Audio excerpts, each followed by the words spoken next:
Rasulullah sendiri sedemikian peka terhadap keadaan anak-anak yatim karena beliau sendiri memang mengalami umur 6 bulan dalam kandungan ibu, beliau sudah ditinggalkan oleh ayahnya. Pada saat berusia 6 tahun ibu sudah meninggal. Yatim piatu dalam usia di mana beliau sedang perlu belas kasih seorang ibu dan pengertian seorang bapak. Kepekaan itu lalu timbul, bahkan kemudian sampai kepada beliau berkata, aku dan orang yang menyantuni anak yatim seperti jari tengah dan jari telunjuk di hari akhirat nanti. Sedemikian dekatnya. Orang-orang tua bijaksana yang diceritakan di dalam Al-Quran, kalau sudah berpikir tentang anak-anaknya, pertanyaan yang paling mereka risaukan ialah, ma ta'buduna min ba'di? Anakku, kalau pada satu saat aku, ayahmu sudah tidak ada lagi di dunia ini, meninggalkan kamu semua, ma ta'buduna min ba'di? Apa yang akan kamu sembah, nak? Jikalau sekarang ayahmu masih mau ke masjid, masih mau melakukan rukuk dan sujud, masih beribadah menyembah Allah Subhanahu wa ta'ala, kalau orang tuamu sudah tidak ada, ma ta'buduna min ba'di? Masihkah engkau mau datang ke masjid? Masihkah engkau mau rukuk dan sujud? Masihkah engkau mau menyembah Allah Subhanahu wa ta'ala? Pertanyaan ini yang dipikirkan oleh Nabi Yakub kepada putra-putranya. Pertanyaan ini yang diteruskan oleh Nabi Ibrahim kepada anak-anaknya. Pertanyaan ini yang diwariskan oleh generasi ulama salafus saleh kepada para generasi berikutnya. Bagaimana kita generasi sekarang? Kita orang-orang tua sekarang bukan berfikir ma ta'buduna min ba'di, malah yang kita fikirkan ma ta'kuluna min ba'di. Kalau bapak tidak ada nanti kamu makan apa, nak? Perkara kamu nyembah apa urusan nomor 18. Yang penting kamu nanti hidup bisa makan, nak. Maka kita sibuk mewariskan harta kepada anak-anak kita. Kita sibuk mewariskan kebun dan tanah kepada anak-anak kita. Kita sibuk mewariskan pabrik kepada anak-anak kita, sementara kita lupa mewariskan intan yang paling mahal, mewariskan mutiara yang paling berharga, yaitu nilai iman kepada Allah Subhanahu wa ta'ala. Alangkah baiknya apabila warisan harta, warisan tanah dan kebun, warisan rumah dan pabrik didasari lebih dahulu dengan mewariskan nilai iman kepada Allah Subhanahu wa ta'ala. Sebagai orang-orang tua, kita boleh bersedih kalau anak kita tidak mengerti komputer. Kita boleh bersedih kalau anak kita tidak mengerti matematika. Kita boleh bersedih kalau anak kita tidak mengerti bahasa Inggris. Tapi sewajarnya lebih bersedihlah kita orang tua jikalau mempunyai anak yang tidak kenal Allah sebagai Tuhannya, yang kemudian tidak mau rukuk dan sujud kepada Allah Tuhannya. Itulah kemalangan yang paling malang bila kita meninggalkan generasi yang tidak bertauhid kepada Allah Subhanahu wa ta'ala. Betapapun anak kita tidak ngerti komputer, saudara, paling-paling kerugiannya cuma kerugian dunia. Masuk dia ke alam barzakh, munkar nakir tidak akan sempat tanya kau belajar komputer apa tidak. Kumpul dia di padang mahsyar, malaikat juga tidak akan tanya matematikamu nilainya berapa. Yang ditanya kau kenal Allah, kau rukuk dan sujud kepadanya, kau pernah datang ke masjid. Oleh karena itu sekali lagi, menjaga nilai iman tidak hanya untuk kita, tetapi juga mewariskannya kepada anak-anak kita, generasi yang akan datang. Sungguh kemalangan yang paling besar apabila kita meninggalkan anak-anak kita. Mereka kita tinggalkan lemah ekonominya, itu tidak baik. Mereka kita tinggalkan lemah otaknya, itu pun akan membuat mereka tertinggal oleh yang lain.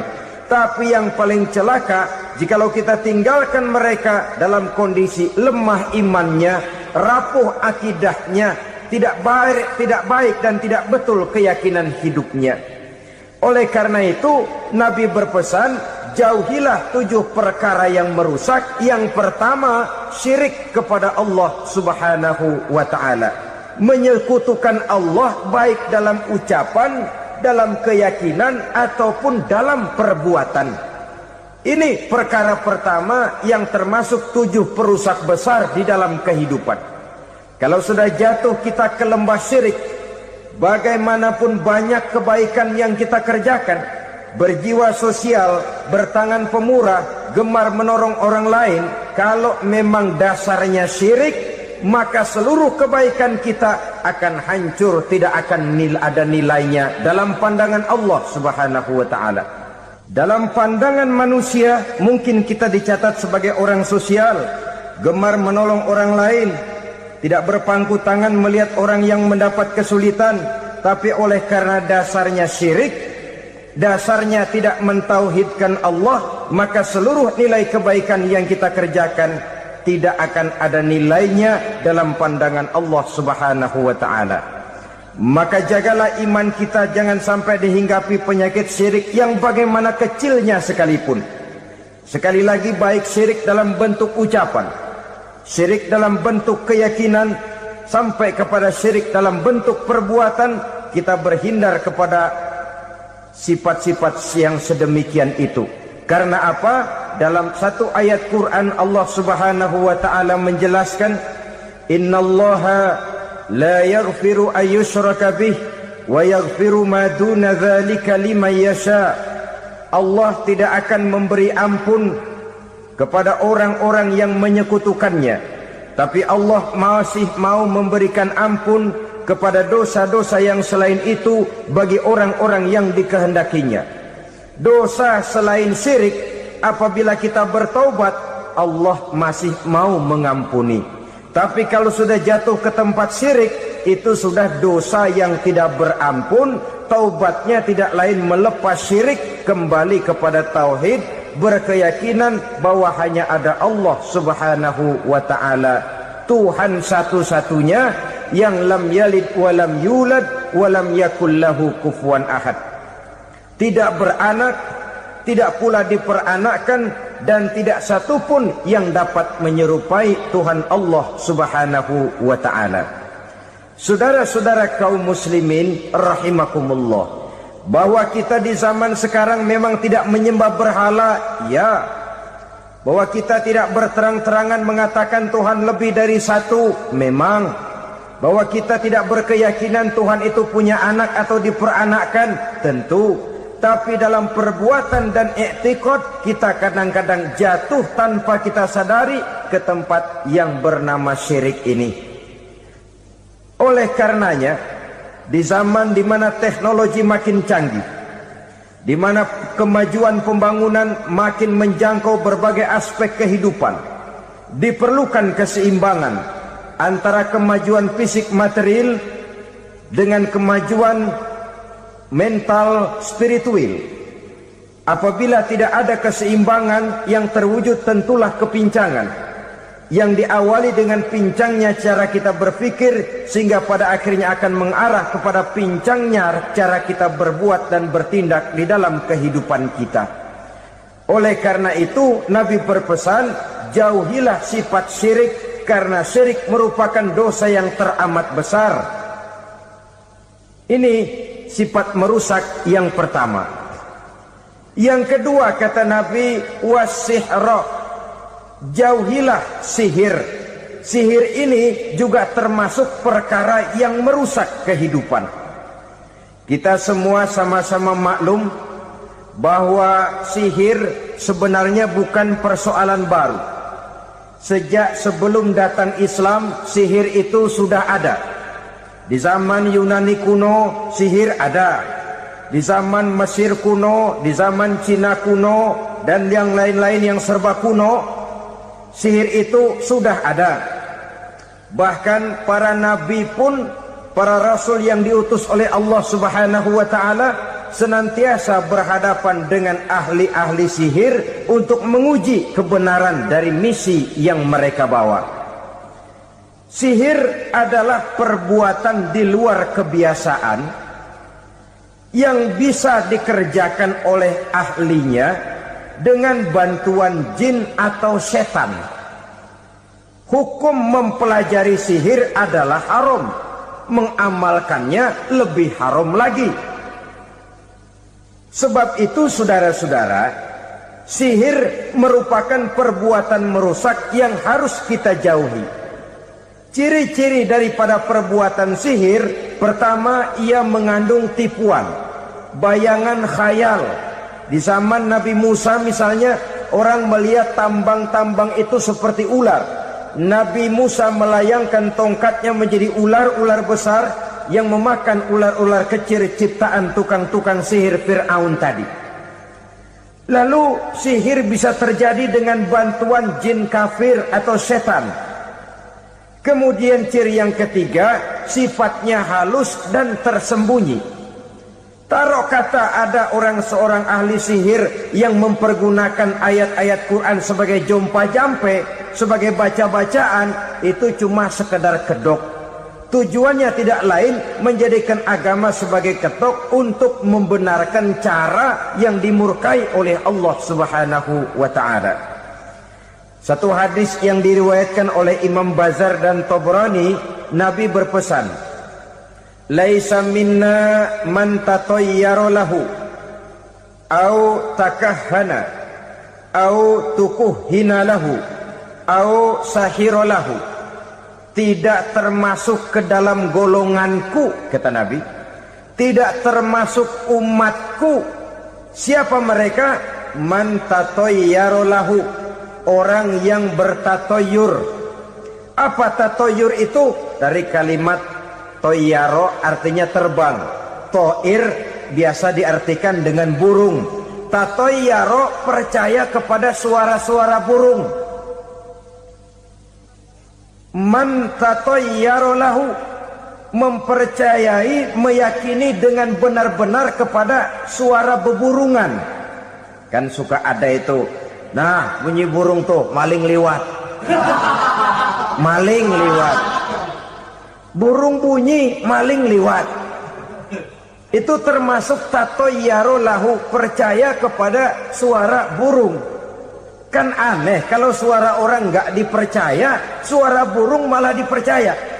Ada ustadz ceramah, kiai ngaji, nggak mau didengerin, burung dengerin bener. Nah, suaranya dari sebelah mana? Belah kulon. Nah, itu tandanya anu. Habis dihitung-hitung. Itu termasuk tatayyara lahu. Au takahana, atau bertenung, au tukuhina, atau minta ditenungkan, au sahirolahu, atau melakukan perbuatan sihir, atau minta disihirkan. Laisa minna, tidak termasuk ke dalam golonganku, kata Nabi. Sehingga dengan demikian saudara-saudara, menghadapi sihir dengan sihir sekalipun termasuk perbuatan yang tidak diajarkan oleh agama. Kita kan mempelajari sihir untuk jaga diri. Tidak apa-apa. Yang dilarang mengamalkannya, dilarang juga mempelajarinya. Sebab orang kalau sudah mengetahui, biasanya lalu terangsang untuk mencoba. Kalau percobaannya berhasil, biasanya terangsang untuk coba lagi dan coba lagi. Pada akhirnya ketagihan, lalu beralih menjadi profesi, apalagi itu nanti bisa mendatangkan hasil uang. Saudara-saudara kaum muslimin rahimakumullah, kita manusia makhluk nyata.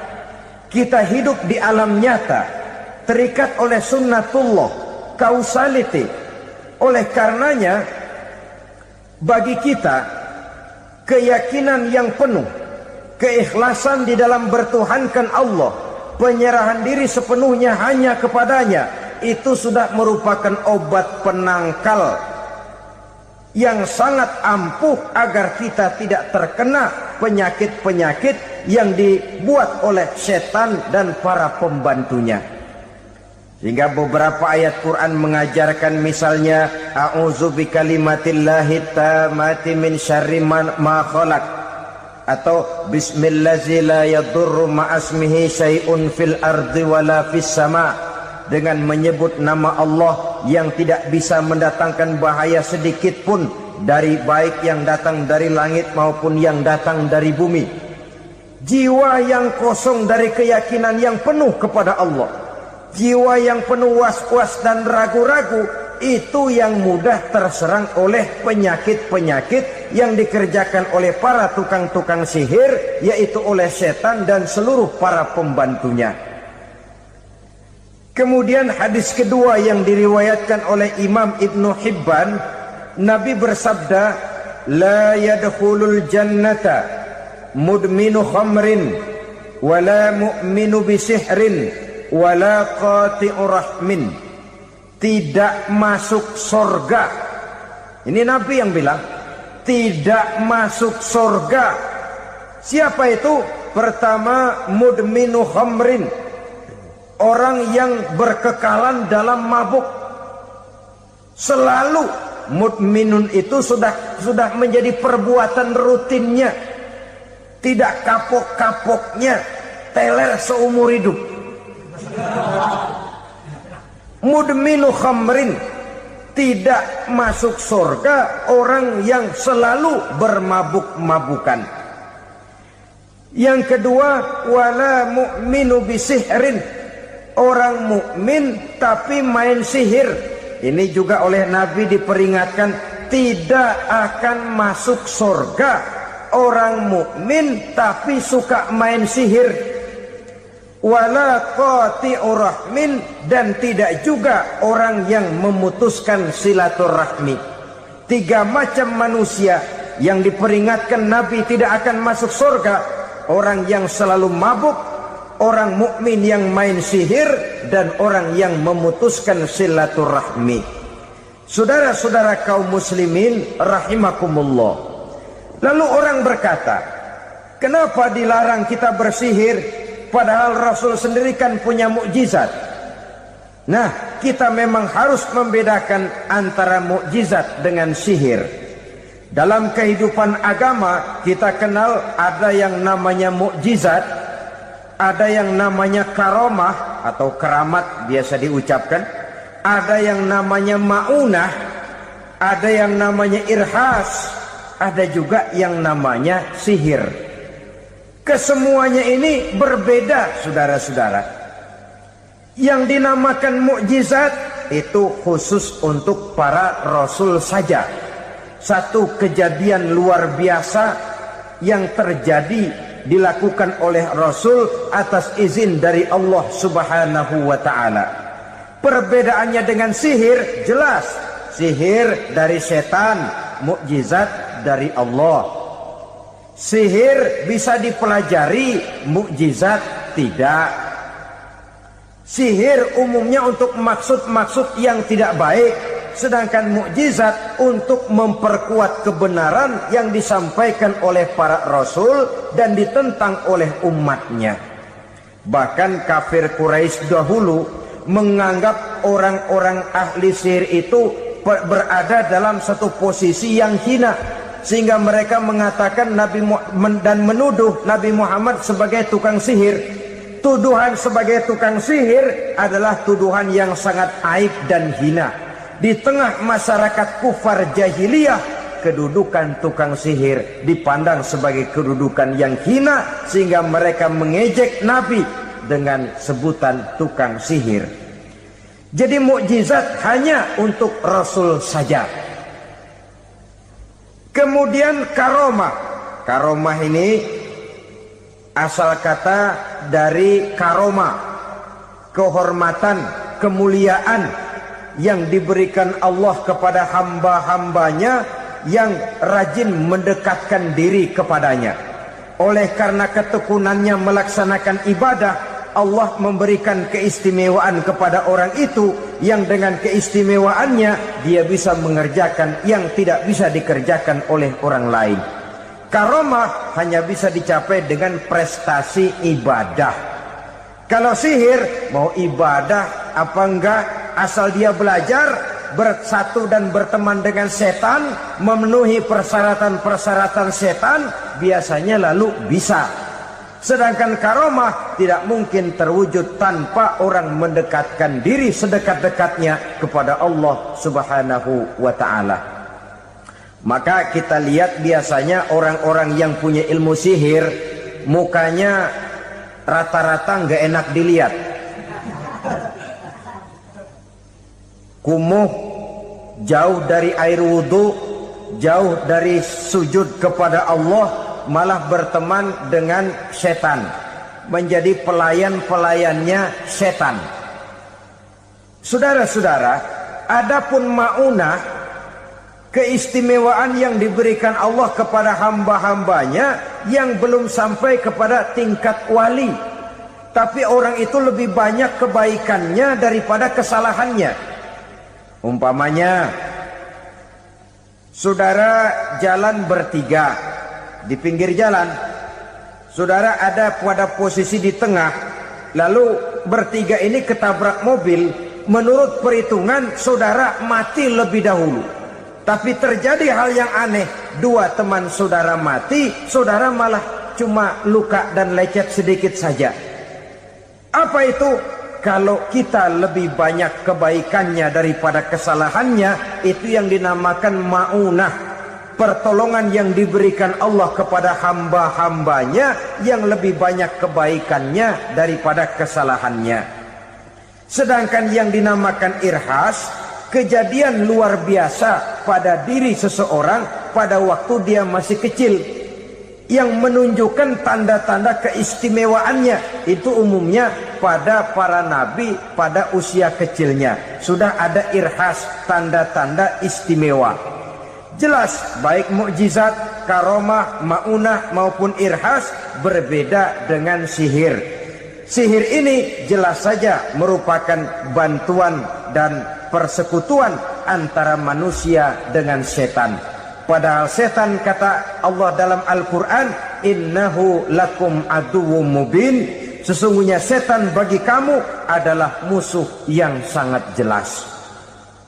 Saudara-saudara kaum muslimin rahimakumullah, di zaman sekarang dalam menghadapi beban kehidupan yang makin pelik, menghadapi stres yang tidak kunjung selesai, menghadapi persoalan-persoalan yang teramat berat, orang sering mencari jalan keluar kepada hal-hal yang menurut pendapatnya bisa meringankan beban moralnya itu. Pergilah dia mencari sesuatu yang dapat meringankan bebannya. Dan tidak jarang yang jatuh ke pangkuan tukang-tukang tenung, ke pangkuan tukang-tukang sihir, yang mereka itu oleh Quran dijelaskan kadzabal munajjimun walau sodaku. Tukang-tukang tenung, tukang-tukang sihir, mereka itu bohong walaupun benar. Maksudnya bohong walaupun benar, artinya kalau yang mereka kerjakan benar, itu sih kebenaran. Benar dengan kebenaran itu lain. Kebenaran, kebetulan bisa, tapi tidak untuk selalu. Apalagi kalau itu sudah membahayakan kehidupan orang lain. Jadi oleh karena itu Nabi berpesan, jauhilah daripada sihir. Kalau sudah jauhilah dari sihir, artinya ya jauhilah daripada mempelajarinya, jauhilah daripada bergaul dengan orang-orang yang ahli di bidang itu, karena dari pergaulan segalanya bisa menular. Baiklah saudara, ini yang kedua. Yang ketiga pesan Nabi, wa qatlan nafsil lati harramallahu illa bil haq, membunuh orang lain dengan cara yang tidak benar, membunuh orang yang diharamkan oleh Allah Subhanahu wa ta'ala untuk melakukannya kecuali dengan alasan yang benar. Kita tahu Islam adalah agama damai, sesuai dengan namanya. Ia tidak dikembangkan dengan pedang dan kekerasan. Ia dikembangkan dengan keteladanan dan tuntunan moral. Oleh karena Islam bukan agama kekerasan, Islam pun tidak mementingkan dan mengajarkan kekerasan kecuali dengan alasan yang benar dan bisa dipertanggungjawabkan. Membunuh dengan sengaja, menghilangkan nyawa orang lain tanpa alasan yang bisa dibenarkan adalah merupakan dosa besar dan satu di antara 7 perkara yang bisa mendatangkan kerusakan dalam kehidupan dan yang hendaknya harus kita jauhi. Saudara-saudara kaum muslimin rahimakumullah, beberapa waktu yang lalu di sebuah kota kecil yang indah bernama New Auckland. Saudara tahu New Auckland? Tuh dari Gunung Kidul masih ngidul lagi. Pernah diadakan satu seminar yang membicarakan bagaimana menyelamatkan masyarakat manusia dari bahaya Perang Dunia Ketiga. Diperkirakan kalau terjadi Perang Dunia Ketiga, manusia tidak akan tersisa. Sebab apa? Pada waktu itu, cadangan nuklir yang dimiliki oleh bersama Amerika dan Rusia konon sudah sanggup memusnahkan 6 miliar manusia pada saat jumlah manusia baru 5 miliar. Jadi kelebihan nuklir dunia ini. Kalau terjadi Perang Dunia Ketiga, sulit manusia untuk tersisa. Maka dibahaslah di dalam seminar itu, wah, supaya tidak terjadi Perang Dunia Ketiga, maka perlombaan membuat senjata-senjata canggih, alat-alat pembunuh modern harus segera dibatasi. Dibahas, tidak mungkin kita membatasi perlombaan membuat senjata. Kenapa? Makin maju ilmu dan teknologi, makin canggih senjata yang ditemukan. Atom sudah meningkat menjadi nuklir, nuklir sudah meningkat menjadi neutron, dan kita tahu bom yang bernama neutron ini bom yang cukup membunuh tanpa perlu merusak. Artinya kalau dia diledakkan di kota kita ini, bangunan utuh, jembatan tidak ambruk, rumah-rumah tetap berdiri, tapi semua yang bernama hidup mati. Itu katanya lebih sopan dari bom atom. Sebab kalau si atom ini sudah membunuh, merusak pula. Neutron cukup membunuh saja tanpa perlu merusak. Jadi majunya senjata-senjata teknologi sebagai akibat yang logis dari kemajuan ilmu pengetahuan ini tidak bisa kita batasi. Dan memang sebenarnya yang bahaya bukan senjatanya, tapi manusia yang mengendalikan senjata itu. Mereka kembali kepada prinsip the man behind the gun. Bukan senjatanya yang bahaya, tapi manusia yang mengendalikan senjata itu yang bahaya. Walaupun senjatanya modern, katakanlah model M16 umpamanya, kalau yang mengendalikannya orang beriman, insya Allah aman. Tapi biar megang cuma senapan angin, kalau yang megang orang brutal, ngeri kita deket-deket. Apalagi kalau memang bukan ahlinya menggunakan senjata, bisa ngeker kaki kena jidat.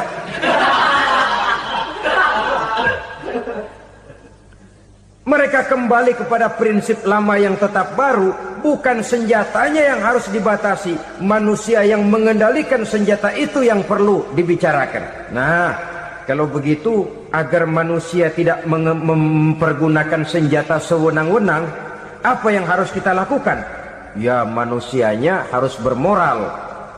Ya, tapi moral yang mana? Di dunia ini banyak ajaran tentang moral.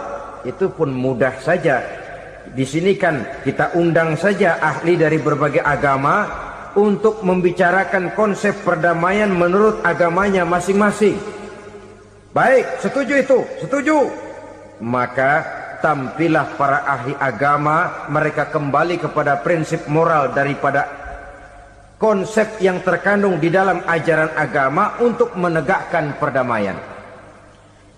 Mula-mula naiklah ahli dari agama Hindu, dibacakan konsep perdamaian menurut ajaran agama Hindu, bahwa untuk damai manusia harus meninggalkan nafsu keduniaannya, menempuh samsara dan sebagainya untuk mencapai nirwana, menjauhi kemegahan dan kemewahan dunia.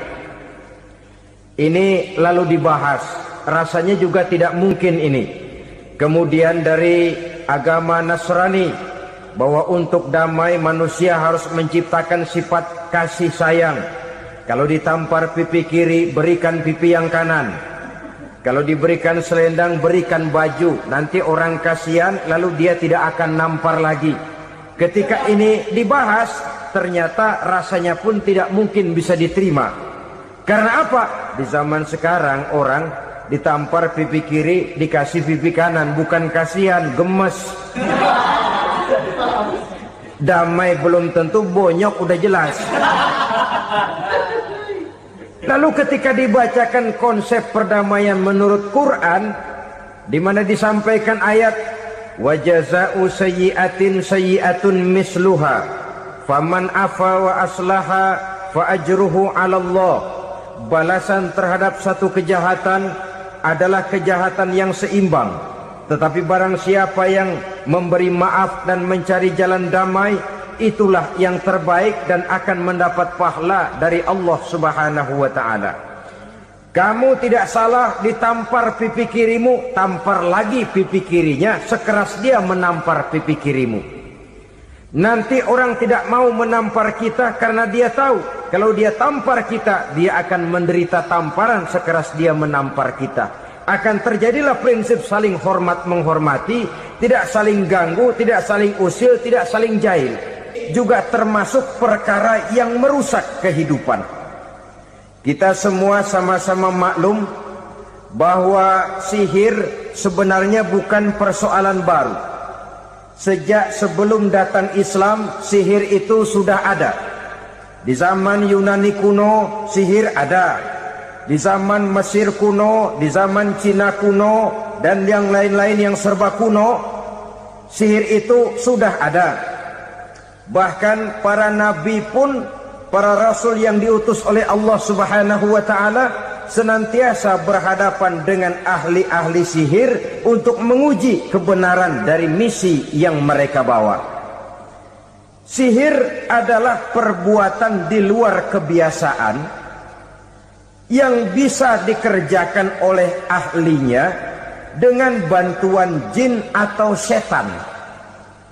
Hukum mempelajari sihir adalah haram, mengamalkannya lebih haram lagi. Sebab itu saudara-saudara, sihir merupakan perbuatan merusak yang harus kita jauhi. Ciri-ciri daripada perbuatan sihir, pertama, ia mengandung tipuan, bayangan khayal. Di zaman Nabi Musa misalnya, orang melihat tambang-tambang itu seperti ular. Nabi Musa melayangkan tongkatnya menjadi ular-ular besar yang memakan ular-ular kecil ciptaan tukang-tukang sihir Fir'aun tadi. Lalu sihir bisa terjadi dengan bantuan jin kafir atau setan. Kemudian ciri yang ketiga, sifatnya halus dan tersembunyi. Taruh kata ada seorang ahli sihir yang mempergunakan ayat-ayat Quran sebagai jompa-jampe, sebagai baca-bacaan, itu cuma sekedar kedok. Tujuannya tidak lain menjadikan agama sebagai ketok untuk membenarkan cara yang dimurkai oleh Allah Subhanahu wa ta'ala. Satu hadis yang diriwayatkan oleh Imam Bazar dan Tabrani, Nabi berpesan, "Laisa minna man tatayyara lahu au takahhana au tukuhhina lahu au sahira lahu."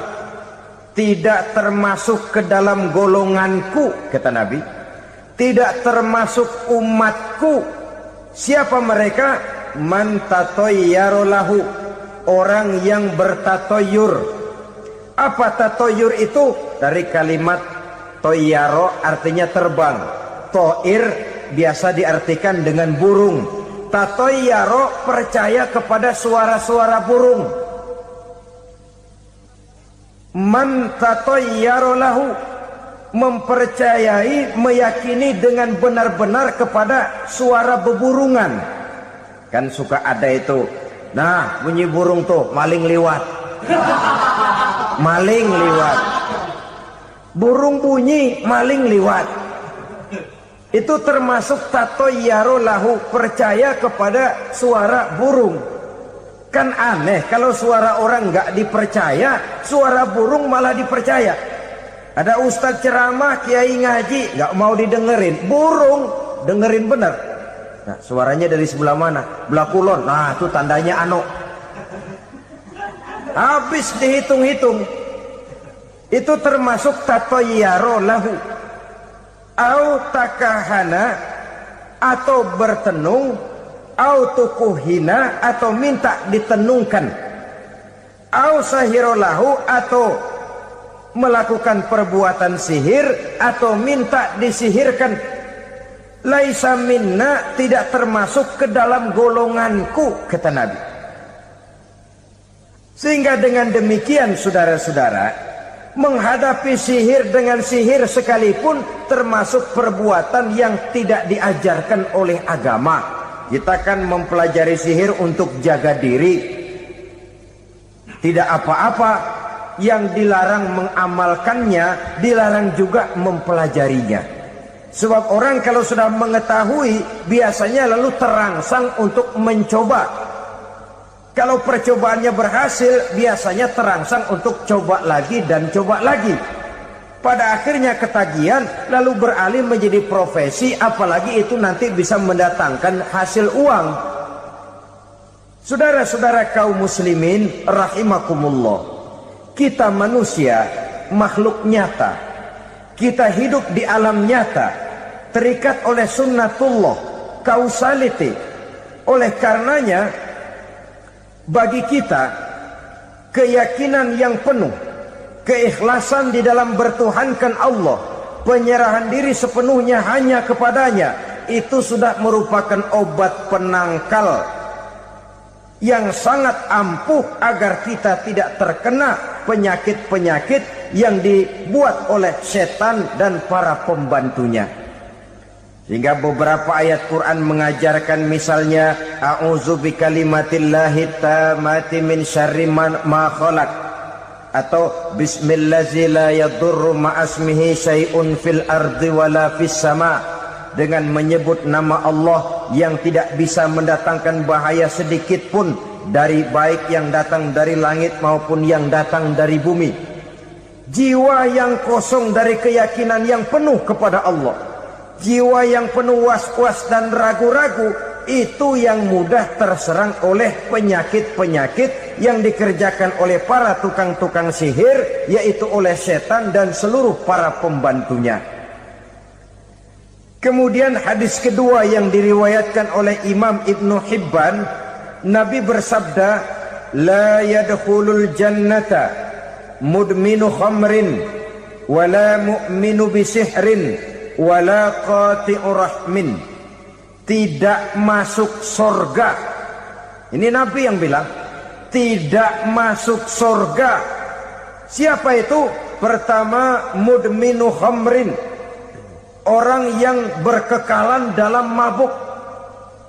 Selalu mudminun itu sudah menjadi perbuatan rutinnya, tidak kapok-kapoknya, teler seumur hidup.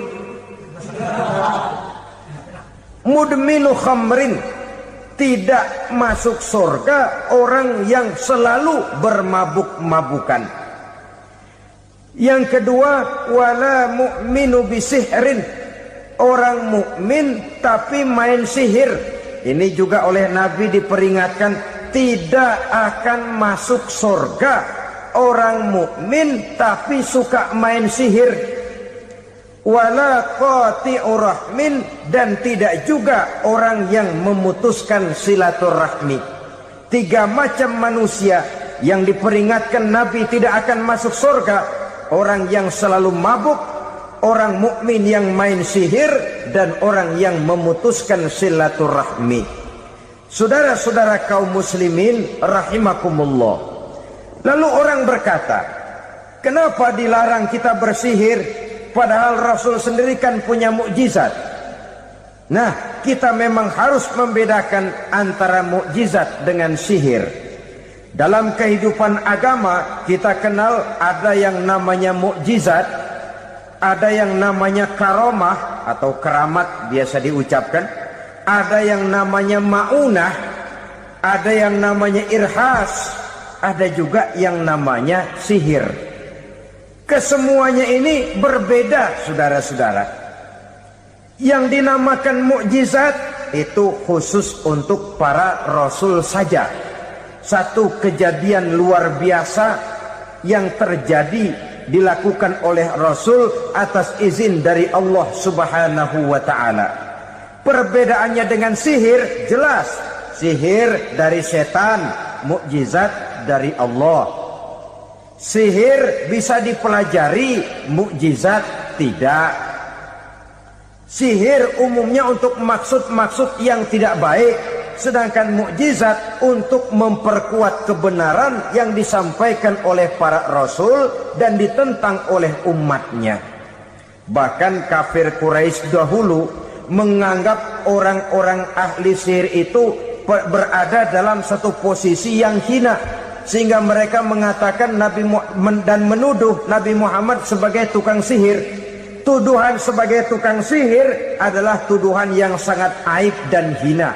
Di tengah masyarakat kufar jahiliyah, kedudukan tukang sihir dipandang sebagai kedudukan yang hina, sehingga mereka mengejek Nabi dengan sebutan tukang sihir. Jadi mukjizat hanya untuk Rasul saja. Kemudian karomah. Karomah ini asal kata dari karoma, kehormatan, kemuliaan yang diberikan Allah kepada hamba-hambanya yang rajin mendekatkan diri kepadanya. Oleh karena ketekunannya melaksanakan ibadah, Allah memberikan keistimewaan kepada orang itu, yang dengan keistimewaannya dia bisa mengerjakan yang tidak bisa dikerjakan oleh orang lain.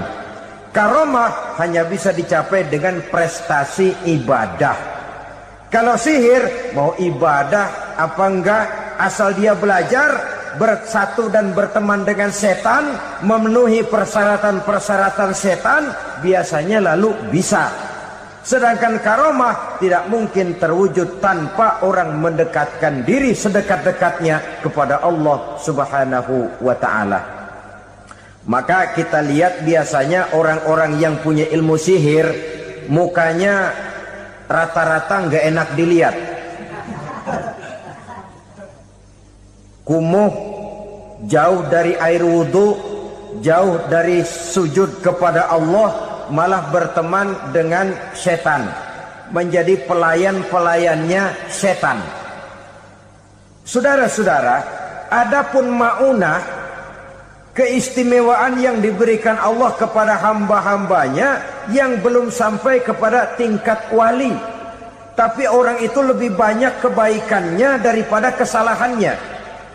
Umpamanya, saudara jalan bertiga di pinggir jalan, saudara ada pada posisi di tengah, lalu bertiga ini ketabrak mobil.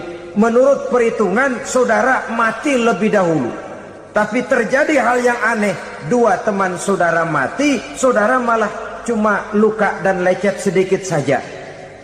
Apa itu? Kalau kita lebih banyak kebaikannya daripada kesalahannya, itu yang dinamakan maunah, pertolongan yang diberikan Allah kepada hamba-hambanya yang lebih banyak kebaikannya daripada kesalahannya. Sedangkan yang dinamakan irhas, kejadian luar biasa pada diri seseorang pada waktu dia masih kecil, yang menunjukkan tanda-tanda keistimewaannya. Itu umumnya pada para nabi pada usia kecilnya sudah ada irhas, tanda-tanda istimewa. Jelas baik mukjizat, karomah, maunah maupun irhas berbeda dengan sihir. Sihir ini jelas saja merupakan bantuan dan persekutuan antara manusia dengan setan. Padahal setan, kata Allah dalam Al-Quran, innahu lakum aduwwum mubin, sesungguhnya setan bagi kamu adalah musuh yang sangat jelas. Saudara-saudara kaum muslimin rahimakumullah, di zaman sekarang dalam menghadapi beban kehidupan yang makin pelik, menghadapi stres yang tidak kunjung selesai, menghadapi persoalan-persoalan yang teramat berat, orang sering mencari jalan keluar kepada hal-hal yang menurut pendapatnya bisa meringankan beban moralnya itu. Pergilah dia mencari sesuatu yang dapat meringankan bebannya. Dan tidak jarang yang jatuh ke pangkuan tukang-tukang tenung, ke pangkuan tukang-tukang sihir, yang mereka itu oleh Quran dijelaskan kadzabal munajjimun walau sodaku. Tukang-tukang tenung, tukang-tukang sihir, mereka itu bohong walaupun benar. Maksudnya bohong walaupun benar, artinya kalau yang mereka kerjakan benar, itu sih kebenaran. Benar dengan kebenaran itu lain. Kebenaran, kebetulan bisa, tapi tidak untuk selalu. Apalagi kalau itu sudah membahayakan kehidupan orang lain. Jadi oleh karena itu Nabi berpesan, jauhilah daripada sihir. Kalau sudah jauhilah dari sihir, artinya ya jauhilah daripada mempelajarinya, jauhilah daripada bergaul dengan orang-orang yang ahli di bidang itu, karena dari pergaulan segalanya bisa menular.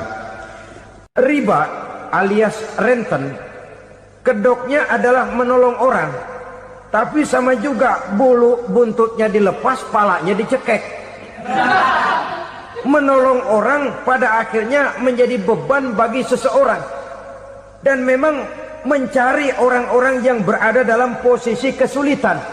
Biasanya di daerah-daerah di mana musim paceklik, jadi lapangan kerja sulit, sedangkan urusan perut tidak bisa ditunda. Akhirnya orang terjebak ke dalam rentenir, ke dalam riba, ke dalam renten. Bunga berbunga, sehingga satu saat jumlah bunganya bisa lebih besar dari jumlah pinjaman pokoknya. Kemudian kalau juga ternyata tidak bisa dibayar, rumah jadi taruhan. Memang rumah satu-satunya, begitu rumah ditarik mulain camping. Bukankah pada akhirnya akan mewariskan kesengsaraan? Oleh karena itu, kepada kita berusahalah jangan berhubungan dengan rentenir, jangan makan renten dan riba. Kepada mereka yang melaksanakan riba, walaupun mendatangkan keuntungan materi, tapi percayalah harta yang didapat dengan jalan riba tidak akan membawa keberkahan. Manakala tidak membawa keberkahan, dia tidak akan mendatangkan ketenangan di dalam kehidupan kita. Oleh karenanya memakan harta riba termasuk perbuatan yang merusak sendi-sendi kehidupan sosial, merusak kehidupan orang lain, merusak kehidupan masyarakat, tetangga, pergaulan dan sebagainya. Memakan harta anak yatim dengan cara yang zalim. Nih, memang lezat. Anak yatim itu nggak tahu urusan apa-apa. Kita diamanahkan untuk mengurusinya. Kadang-kadang dibentuklah panitia penyantunan yatim piatu. Yatimnya mah tetap kelaparan, panitianya yang pada gendut.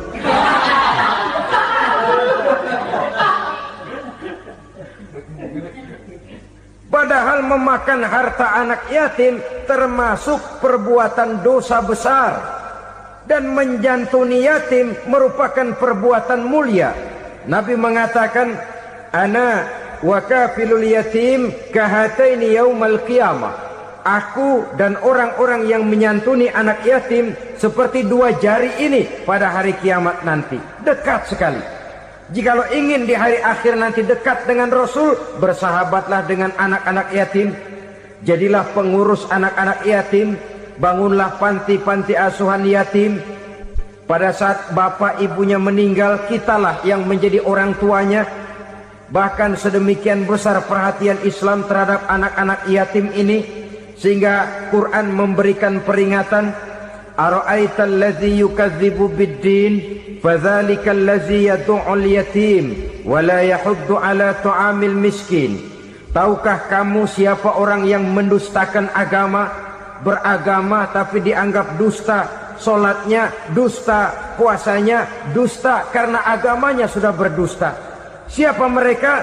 Fazalikal ladzi yad'ul yatim, orang yang menyia-nyiakan anak yatim, wala yahuddu ala ta'amil miskin, dan tidak pernah memberi makan kepada orang-orang yang menderita kemiskinan, menyia-nyiakan, meninggalkan anak yatim, termasuk perbuatan yang divonis kita sebagai orang yang mendustakan agama. Saudara-saudara kaum muslimin rahimakumullah, maka sangat dicela mengeksploitir anak-anak yatim, menjadikan mereka sebagai kedok untuk mencari kekayaan pribadi. Tetapi jikalau ikhlas, ganjarannya sangat besar, nilai pahalanya sangat besar. Menyantuni yatim tidak hanya setahun sekali. Kalau Muharram pakai istilah lebaran yatim, dibentuklah panitia, diberilah beras, uang 45.000 rupiah, alhamdulillah. Tapi jangan lupa, si yatim tidak hidup cuma satu hari. Dia tidak hidup cuma di bulan Muharram saja, dia hidup 12 bulan dalam setahun. Sebagaimana anak-anak yang lain, dia juga berhak punya masa depan. Dia juga berhak menikmati bangku sekolah. Dia berhak mengenyam arti dan makna pendidikan. Dia berhak membekali diri dengan ilmu dan pengetahuan, seperti halnya anak-anak yang lain. Maka kita yang diberikan keluasan oleh Allah, ingatlah itu, bersahabatlah dengan anak-anak yatim, santuni mereka. Perkara setahun sekali di bulan Muharram, alhamdulillah, itu bagus, bin Thayyib alias baik. Tapi tentu dan tentu, sekali lagi, si yatim tidak hanya hidup di bulan Muharram. Dia hidup 12 bulan dalam setahun, 24 jam di dalam sehari. Oleh karenanya, menyia-nyiakan mereka pada saat posisi kita memang mampu, akan memojokkan kita dalam satu posisi di mana kita dianggap sebagai orang yang mendustakan agama, memakan harta anak yatim dengan cara yang zolim. Bapaknya udah meninggal, kebunnya lebar, anaknya dikelecehin. Nah, dah kamu gak usah pusing, nanti saya yang ngurus. Akhirnya bukan ngurus, nguras. Si yatim mungkin tidak tahu bahwa dia disia-siakan, haknya diambil, miliknya dizolimi. Tapi Allah yang akan membalasnya dengan seadil-adilnya. Maka makan harta anak yatim biasanya balasannya tokcer bin paten. Nggak banyak selang tempo itu, nggak percaya cobain dah. Nyobain aja kan nggak bayar, umpama. Memakan harta anak yatim dengan cara yang zolim, ganjarannya biasanya kontan. Kenapa? Ratapan si miskin, untayan air matanya, jeritan kepedihan hatinya, membuka pintu langit, permohonannya diijabah, getaran hatinya didengarkan oleh Allah. Maka balasannya biasanya kontan, spontan, tidak menunggu waktu terlalu lama. Itu di dunia, belum lagi di akhirat nanti. Bukankah dalam riwayat Mi'raj diceritakan Nabi melihat di neraka itu orang perutnya sebesar rumah? La haula wala quwata. Itu perut kayak rumah, bagaimana jalannya tuh orang? Dan memang gak jalan, diseret-seret oleh malaikat di neraka itu. Hancur perutnya, amburadul itu perut. Berantakan isinya, dibulatkan lagi, diseret lagi, hancur lagi, dibulatkan lagi. Sampai Nabi tanya, orang itu begitu berat siksanya kenapa ya Jibril? Itu Muhammad, waktu di dunia dulu rakus banget makan harta anak yatim. Begitu vonisnya, begitu menyedihkan nasibnya di akhirat. Tapi di dunia pun ketidakberkahan itu sudah membayangi kehidupannya. Oleh karena itu, kepada saudara-saudara yang mendapat titipan anak yatim, berbahagialah, karena semulia-mulia rumah adalah rumah yang di dalamnya ada anak yatim yang disantuni. Sehina-hina rumah adalah rumah di mana di dalamnya ada anak yatim yang disia-siakan. Begitu kata Nabi kita. Rumah yang paling mulia dalam pandangan Allah, rumah yang di dalamnya ada anak yatim yang disantuni. Rumah yang paling hina dalam pandangan Allah, rumah yang di dalamnya ada anak yatim yang nasibnya disia-siakan. Berbahagialah saudara apabila menjadi penyantun anak-anak yatim, pelindung mereka, sehingga mereka mempunyai masa depan sebagaimana anak-anak lainnya. Rasulullah sendiri sedemikian peka terhadap keadaan anak-anak yatim karena beliau sendiri memang mengalami umur 6 bulan dalam kandungan ibu, beliau sudah ditinggalkan oleh ayahnya. Pada saat berusia 6 tahun ibu sudah meninggal. Yatim piatu dalam usia di mana beliau sedang perlu belas kasih seorang ibu dan pengertian seorang bapa. Kepekaan itu lalu timbul, bahkan kemudian sampai kepada beliau berkata, aku dan orang yang menyantuni anak yatim seperti jari tengah dan jari telunjuk di hari akhirat nanti. Sedemikian dekatnya. Orang-orang tua bijaksana yang diceritakan di dalam Al-Quran, kalau sudah berpikir tentang anak-anaknya, pertanyaan yang paling mereka risaukan ialah, ma ta'buduna min ba'di. Anakku, kalau pada satu saat aku, ayahmu sudah tidak ada lagi di dunia ini, meninggalkan kamu semua, ma ta'buduna min ba'di. Apa yang akan kamu sembah nak? Jikalau sekarang ayahmu masih mau ke masjid, masih mau melakukan rukuk dan sujud, masih beribadah menyembah Allah Subhanahu wa ta'ala, kalau orang tuamu sudah tidak ada, ma ta'buduna min ba'di. Masihkah engkau mau datang ke masjid? Masihkah engkau mau rukuk dan sujud? Masihkah engkau mau menyembah Allah Subhanahu wa ta'ala? Pertanyaan ini yang dipikirkan oleh Nabi Yakub kepada putra-putranya. Pertanyaan ini yang diteruskan oleh Nabi Ibrahim kepada anak-anaknya. Pertanyaan ini yang diwariskan oleh generasi ulama salafus saleh kepada para generasi berikutnya. Bagaimana kita generasi sekarang? Kita orang-orang tua sekarang bukan berfikir ma ta'buduna min ba'di, malah yang kita pikirkan ma ta'kuluna min ba'di. Kalau bapak tidak ada nanti kamu makan apa nak? Perkara kamu nyembah apa urusan nomor 18.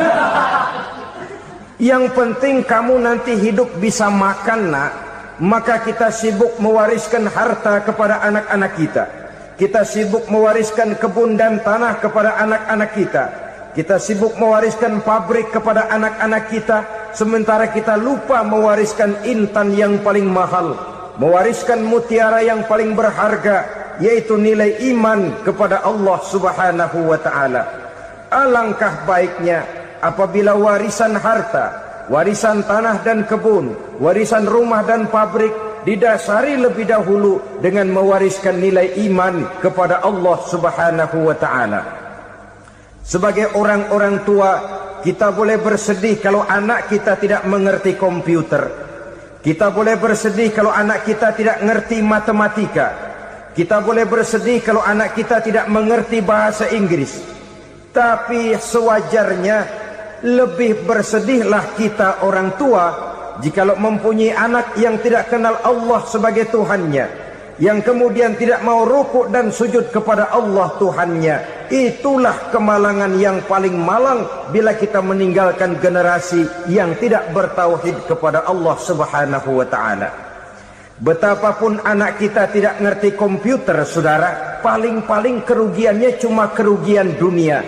Masuk dia ke alam barzakh, munkar nakir tidak akan sempat tanya kau belajar komputer apa tidak.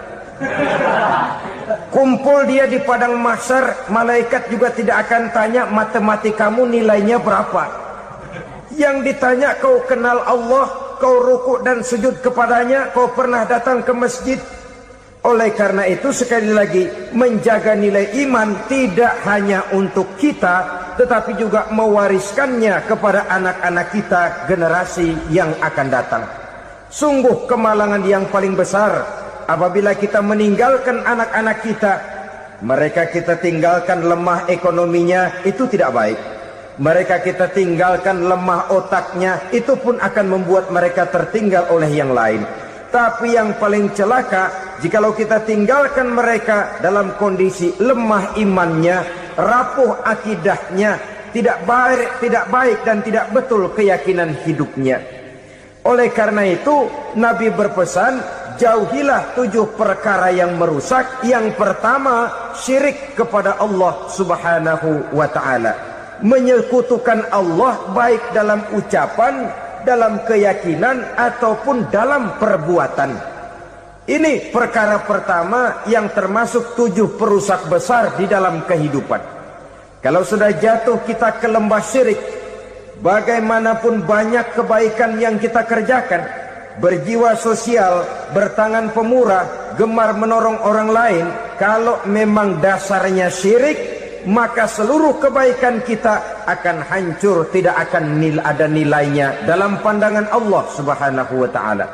Dalam pandangan manusia, mungkin kita dicatat sebagai orang sosial, gemar menolong orang lain, tidak berpangku tangan melihat orang yang mendapat kesulitan. Tapi oleh karena dasarnya syirik, dasarnya tidak mentauhidkan Allah, maka seluruh nilai kebaikan yang kita kerjakan tidak akan ada nilainya dalam pandangan Allah subhanahu wa ta'ala. Maka jagalah iman kita, jangan sampai dihinggapi penyakit syirik yang bagaimana kecilnya sekalipun. Sekali lagi, baik syirik dalam bentuk ucapan, syirik dalam bentuk keyakinan, sampai kepada syirik dalam bentuk perbuatan, kita berhindar kepada sifat-sifat yang sedemikian itu. Karena apa? Dalam satu ayat Quran Allah subhanahu wa ta'ala menjelaskan, innallaha la yaghfiru ayyushraka bih wa yaghfiru ma duna dzalika liman yasha. Allah tidak akan memberi ampun kepada orang-orang yang menyekutukannya, tapi Allah masih mau memberikan ampun kepada dosa-dosa yang selain itu bagi orang-orang yang dikehendakinya. Dosa selain syirik, apabila kita bertaubat, Allah masih mau mengampuni. Tapi kalau sudah jatuh ke tempat syirik, itu sudah dosa yang tidak berampun. Taubatnya tidak lain melepas syirik, kembali kepada tauhid, berkeyakinan bahwa hanya ada Allah subhanahu wa ta'ala, Tuhan satu-satunya, yang lam yalid walam yulad walam yakul lahu kufuwan ahad. Tidak beranak, tidak pula diperanakkan, dan tidak satupun yang dapat menyerupai Tuhan Allah subhanahu wa ta'ala. Saudara-saudara kaum muslimin rahimakumullah, bahwa kita di zaman sekarang memang tidak menyembah berhala, ya. Bahwa kita tidak berterang-terangan mengatakan Tuhan lebih dari satu, memang. Bahwa kita tidak berkeyakinan Tuhan itu punya anak atau diperanakkan, tentu. Tapi dalam perbuatan dan i'tiqad, kita kadang-kadang jatuh tanpa kita sadari ke tempat yang bernama syirik ini.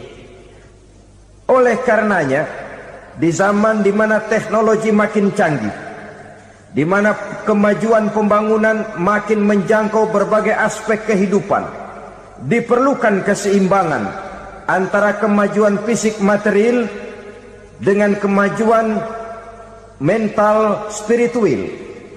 Apabila tidak ada keseimbangan, yang terwujud tentulah kepincangan, yang diawali dengan pincangnya cara kita berpikir, sehingga pada akhirnya akan mengarah kepada pincangnya cara kita berbuat dan bertindak di dalam kehidupan kita. Oleh karena itu Nabi berpesan, jauhilah sifat syirik, karena syirik merupakan dosa yang teramat besar. Ini sifat merusak yang pertama. Yang kedua, kata Nabi, wasihra, jauhilah sihir. Sihir ini juga termasuk perkara yang merusak kehidupan.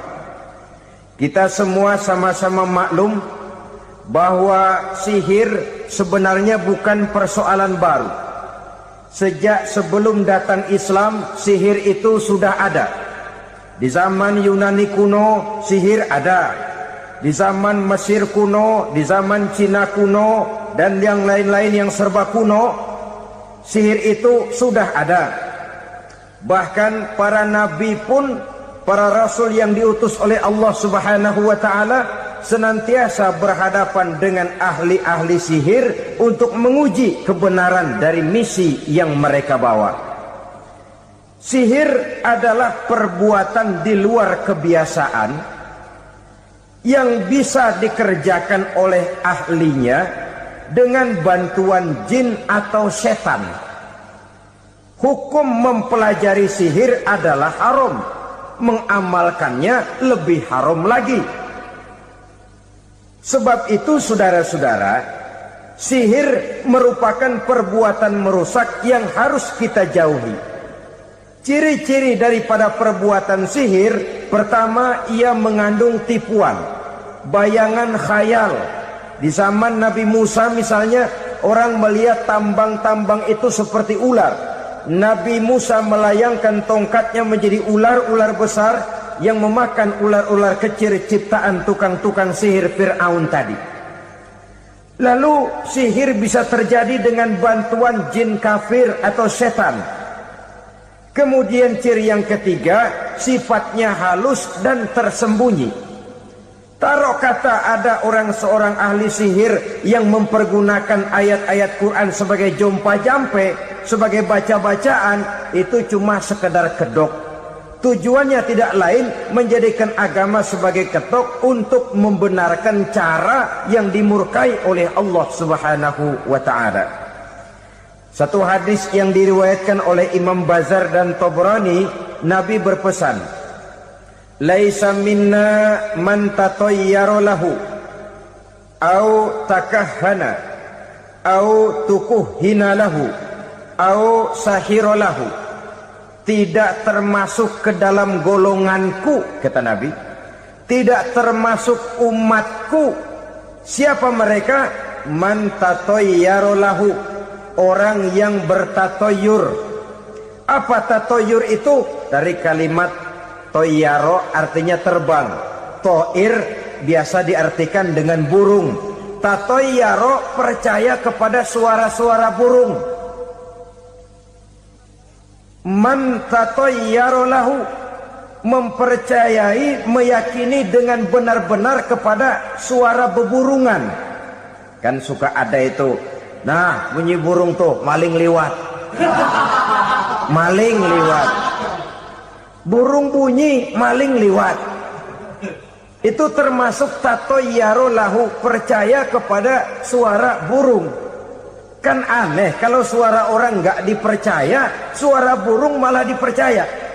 Ada ustadz ceramah, kiai ngaji, nggak mau didengerin, burung dengerin bener. Nah, suaranya dari sebelah mana? Belah kulon. Nah, itu tandanya ano. Habis dihitung-hitung, itu termasuk tatayyara lahu. Au takahana, atau bertenung, au tukuhina, atau minta ditenungkan, au sahirolahu, atau melakukan perbuatan sihir, atau minta disihirkan. Laisa minna, tidak termasuk ke dalam golonganku, kata Nabi. Sehingga dengan demikian saudara-saudara, menghadapi sihir dengan sihir sekalipun termasuk perbuatan yang tidak diajarkan oleh agama. Kita kan mempelajari sihir untuk jaga diri, tidak apa-apa. Yang dilarang mengamalkannya, dilarang juga mempelajarinya. Sebab orang kalau sudah mengetahui, biasanya lalu terangsang untuk mencoba. Kalau percobaannya berhasil, biasanya terangsang untuk coba lagi dan coba lagi. Pada akhirnya ketagihan, lalu beralih menjadi profesi, apalagi itu nanti bisa mendatangkan hasil uang. Saudara-saudara kaum muslimin rahimakumullah, kita manusia makhluk nyata, kita hidup di alam nyata, terikat oleh sunnatullah, causality.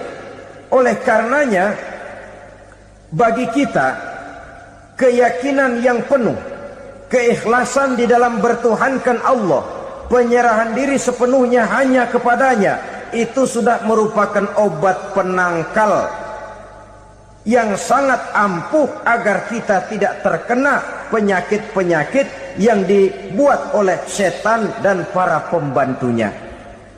Sehingga beberapa ayat Quran mengajarkan, misalnya a'udzu bikalimatillahi tammati min syarri ma khalaq, atau bismillazi la yadurru ma'asmihi syai'un fil ardi wala fis sama, dengan menyebut nama Allah yang tidak bisa mendatangkan bahaya sedikit pun, dari baik yang datang dari langit maupun yang datang dari bumi.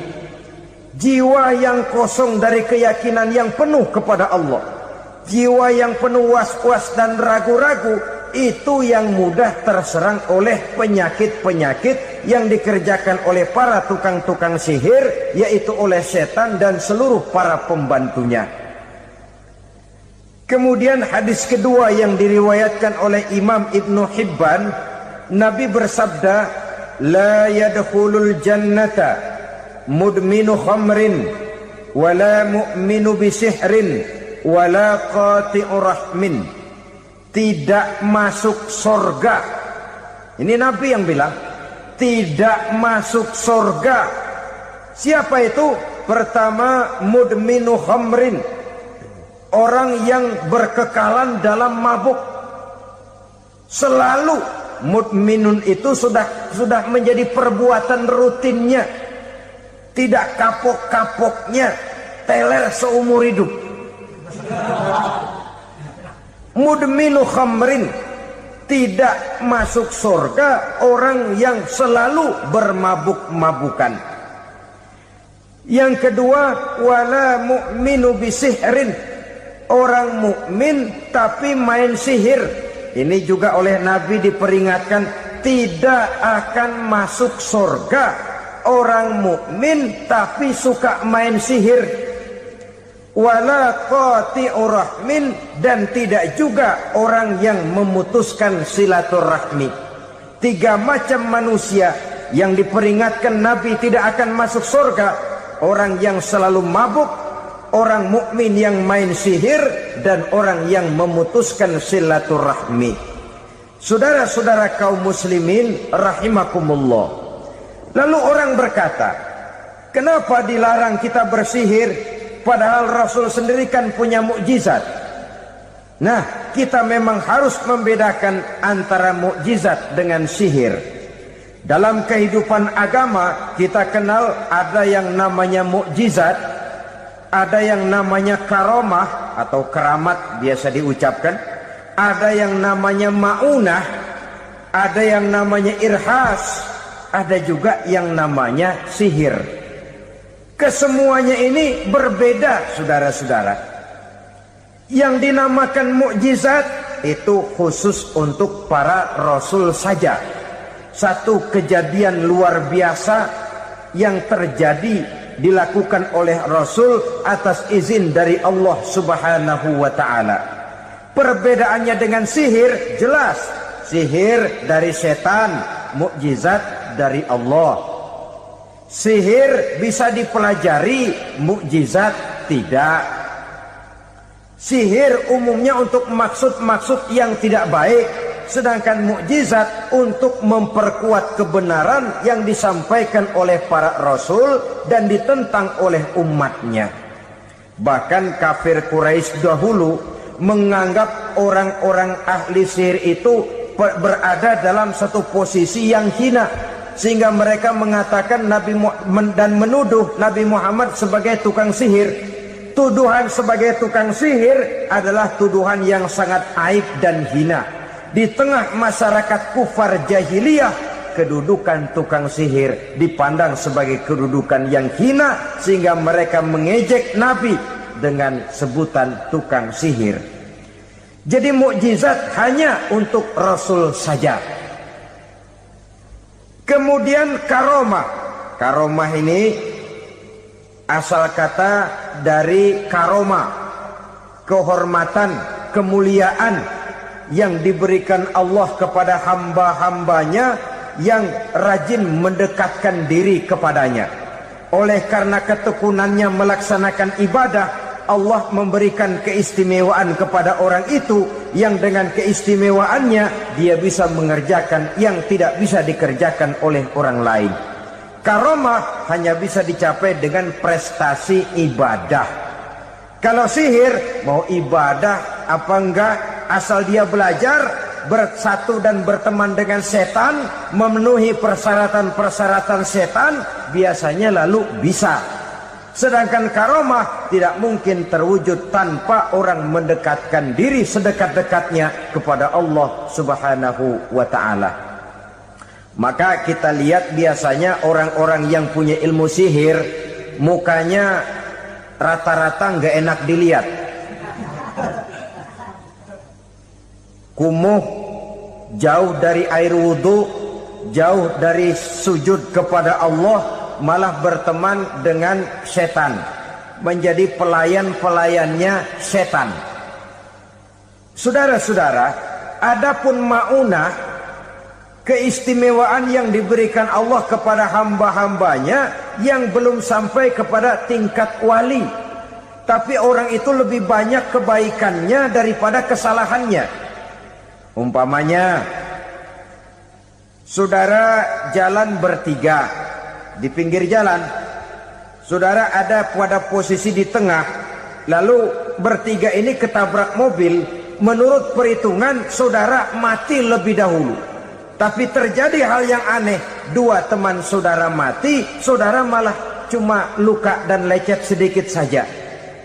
Apa itu? Kalau kita lebih banyak kebaikannya daripada kesalahannya, itu yang dinamakan maunah, pertolongan yang diberikan Allah kepada hamba-hambanya yang lebih banyak kebaikannya daripada kesalahannya.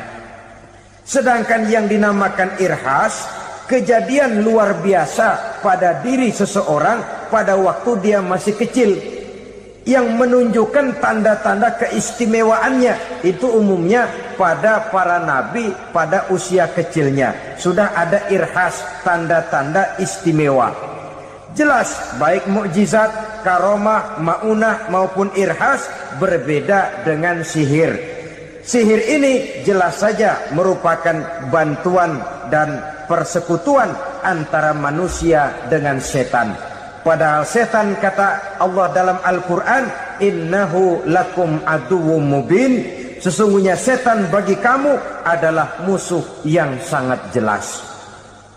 Saudara-saudara kaum muslimin rahimakumullah, di zaman sekarang dalam menghadapi beban kehidupan yang makin pelik, menghadapi stres yang tidak kunjung selesai, menghadapi persoalan-persoalan yang teramat berat, orang sering mencari jalan keluar kepada hal-hal yang menurut pendapatnya bisa meringankan beban moralnya itu.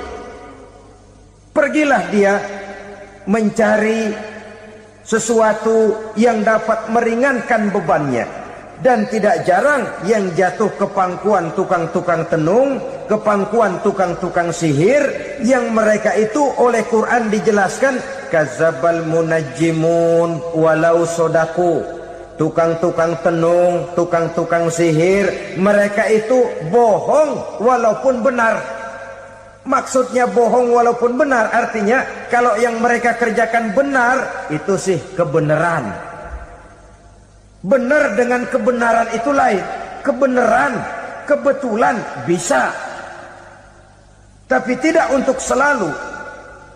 Apalagi kalau itu sudah membahayakan kehidupan orang lain. Jadi oleh karena itu Nabi berpesan, jauhilah daripada sihir. Kalau sudah jauhilah dari sihir, artinya ya jauhilah daripada mempelajarinya, jauhilah daripada bergaul dengan orang-orang yang ahli di bidang itu, karena dari pergaulan segalanya bisa menular. Baiklah saudara, ini yang kedua. Yang ketiga pesan Nabi, wa qatlan nafsil lati harramallahu illa bil haq, membunuh orang lain dengan cara yang tidak benar, membunuh orang yang diharamkan oleh Allah Subhanahu wa ta'ala untuk melakukannya kecuali dengan alasan yang benar. Kita tahu Islam adalah agama damai, sesuai dengan namanya. Ia tidak dikembangkan dengan pedang dan kekerasan. Ia dikembangkan dengan keteladanan dan tuntunan moral.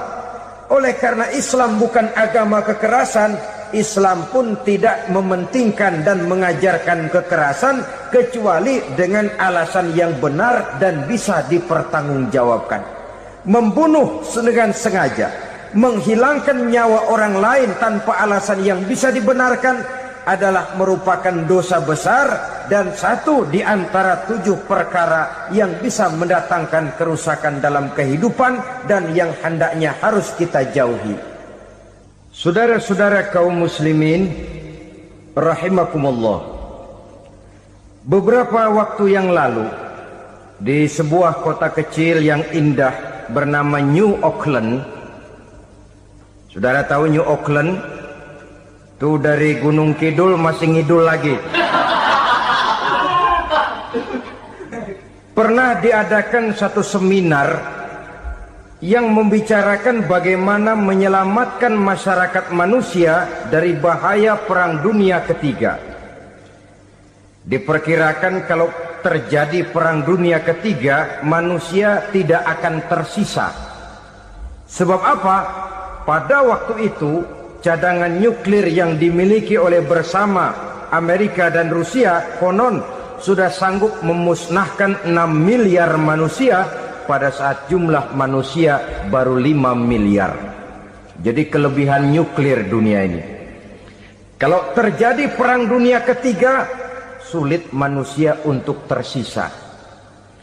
Maka dibahaslah di dalam seminar itu, wah, supaya tidak terjadi Perang Dunia Ketiga, maka perlombaan membuat senjata-senjata canggih, alat-alat pembunuh modern harus segera dibatasi. Dibahas, tidak mungkin kita membatasi perlombaan membuat senjata. Kenapa? Makin maju ilmu dan teknologi, makin canggih senjata yang ditemukan.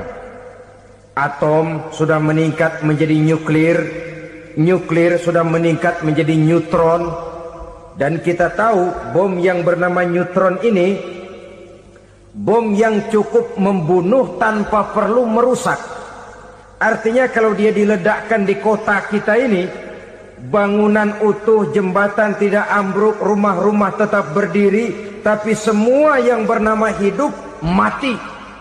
Itu katanya lebih sopan dari bom atom. Sebab kalau si atom ini sudah membunuh, merusak pula.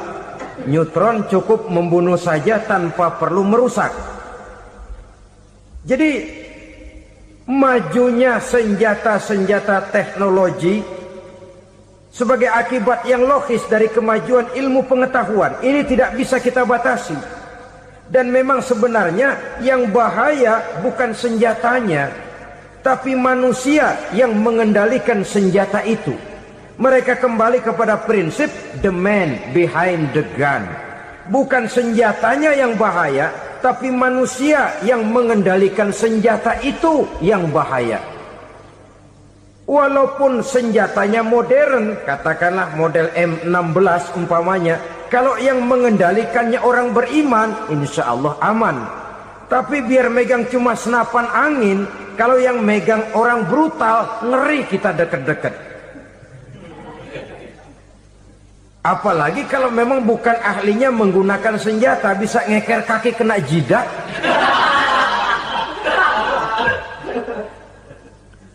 Mereka kembali kepada prinsip lama yang tetap baru.